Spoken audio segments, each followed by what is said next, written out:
This is huge. What's going on, everybody? My name is Blitzwinger, and ladies and gentlemen, Marvel Rivals is about to blow you away. I mean, there's so many exciting new revelations for this game, and all of it will be covered in today's video.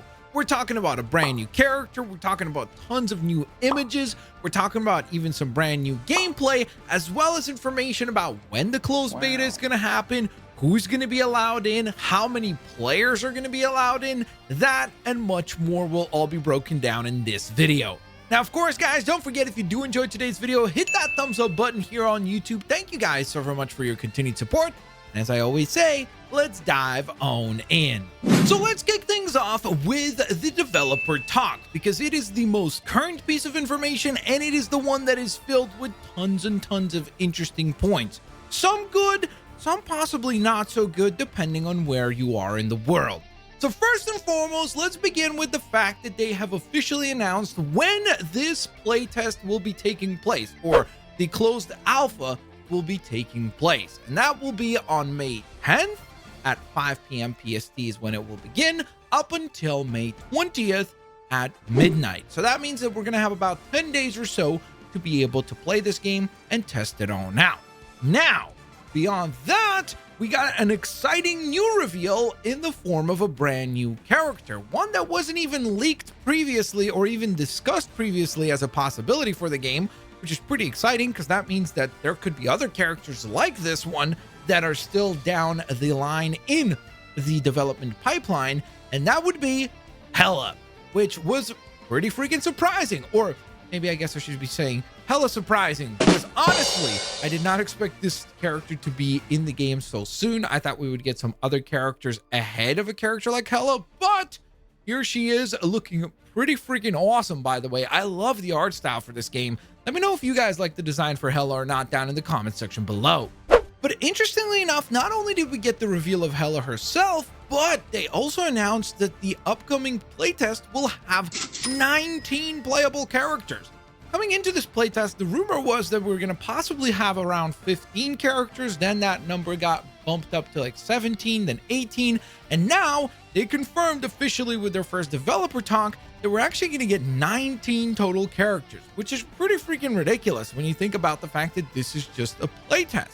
Now, which characters will we get a chance to play as? Well, they are going to be Black Panther, Doctor Strange, Groot, Hela, Hulk, Iron Man, Loki, Luna Snow, Magic, Magneto, Mantis, Namor, Penny Parker, the Punisher, Rocket Raccoon, Star-Lord, Storm, Scarlet Witch, and of course, the friendly neighborhood Spider-Man. But not only did they confirm and reveal the characters that will be playable, they also confirmed the game modes and the maps. And yes, you heard me correctly. I'm saying plural, as in multiple maps, multiple game modes. Now, what are they? Well, on the game mode side of things, we get Convoy, Domination, and Convergence.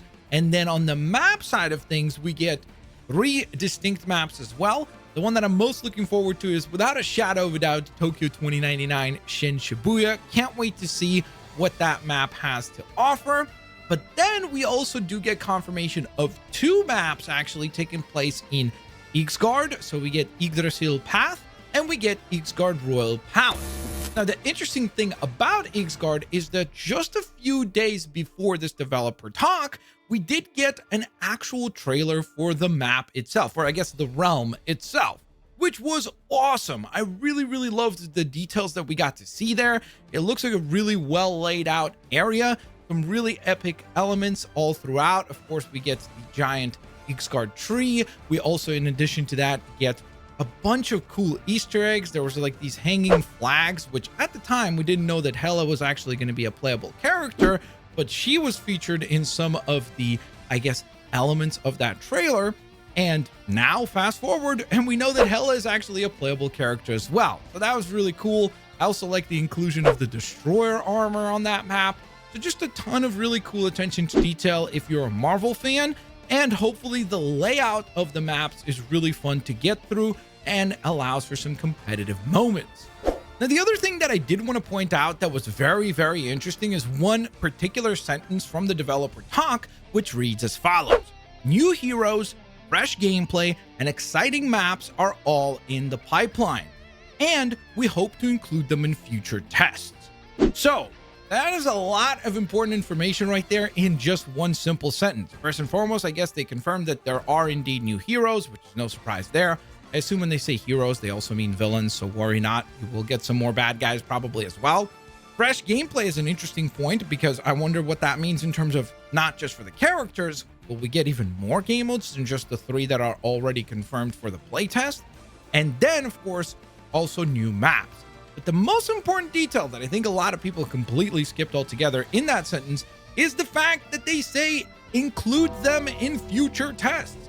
So that implies that this upcoming test is not one and done. It seems like as of right now, they're already planning for future tests to take place, and those future tests might actually include new characters or different gameplay or maybe even different maps. So that is both exciting and also kind of crazy because it does make me wonder, how far away is this game actually from releasing?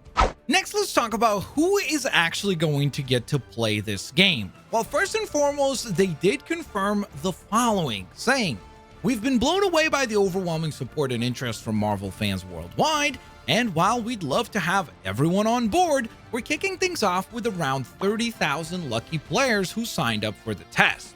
So they obviously have now confirmed that essentially around 30,000 players or so will be approved for this playtest.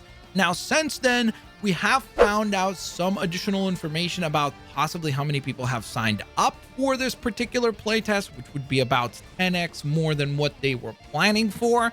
That means probably around 300,000 or so people have already signed up for this playtest, which is absolutely exciting, but at the same time, obviously kind of worrisome in the sense that that would imply that only around 1 in 10 people would actually be able to get into the playtest. So hopefully as the playtest goes on, maybe they'll be able to rotate more people in to the playtest so that as many people as possible get a chance to try this one out for themselves. But that is not all. They also emphasized the following, saying, as a matchmaking-based multiplayer game where duration, server physical distance, and time zones shape the battlefield, meaning that it will be very important to the enjoyment and I guess the competitiveness of the game where you are located relative to the servers themselves, a test boasting 30,000 contenders finds its true home in a single region. As such, for this particular round, we're focusing on the United States and Canada, where most signups have poured in. Based on the current game optimization, we'll be randomly selecting players who meet the recommended system specs, see below, to join the test. Now, when I say see below, well, they reposted the specs that you will need to meet in order to be able to play the game. So once again, just creating a clarification here, it seems like if you don't meet these bare minimum system requirements, you are probably not even going to be considered for the playtest.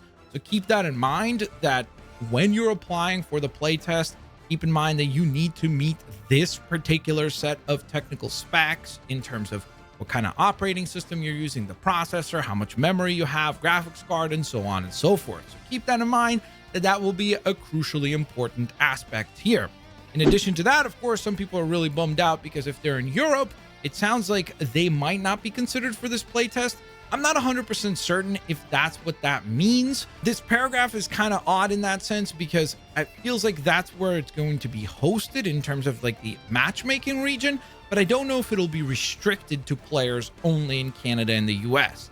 I guess as we get closer to the actual date of the playtest, we'll get a bit more concrete information on that. Oh, and a couple of other quick details that I did want to mention as part of this developer talk is that they did confirm that this particular playtest will indeed support controller play. So if you prefer to play with a controller instead of mouse and keyboard, that's obviously a good sign. It also is a good sign in the sense that it seems like they are already thinking about how the game runs on a controller. And they did say this following sentence as well, saying, a quick reminder, Marvel Rivals is PC only for the closed alpha test. And it's definitely not pay to win, which is also really good to hear. But the reason why PC only for the closed alpha test is important is because, well, a lot of people have been wondering whether or not this game would come out on console, and a sentence being phrased the way that it is here implies that there's probably most definitely plans of a release for console as well. It's just that the original and the first closed alpha playtest will be PC only. So that is also very exciting to hear. Another thing that was extremely exciting is the brand new gameplay showcase for Loki, which I really liked. I think it's very cool that they're starting to possibly put these little snippets together of gameplay for characters. I would love to see one of these for every character when we count down towards the playtest. I think that would be really cool. It gives us a really good idea of kind of what the character plays as. I love the transformations into all the different heroes. And I do think that if you are a very tactical player, or I guess kind of a strategist like Loki is, I think you will really enjoy this character. I think he plays very dynamically, but I also think that he will probably require some very quick thinking and good wits about you in order to do well. Oh, and if you're a Galacta fan, we also got this neat new image of that character as well. It'll be interesting to see if she ever ends up being a playable character in Marvel Rivals. And so there you go, guys. A massive amount of brand new information for Marvel Rivals. Let me know what you guys think down in the comments section below. Of course, if you guys enjoyed today's video, please don't forget to also leave a like. That would be very much appreciated. I hope you all enjoyed. I hope to catch you guys here on the next one. Have an absolutely fantastic rest of your day. Peace out. See you later, alligators. Bye-bye, everybody.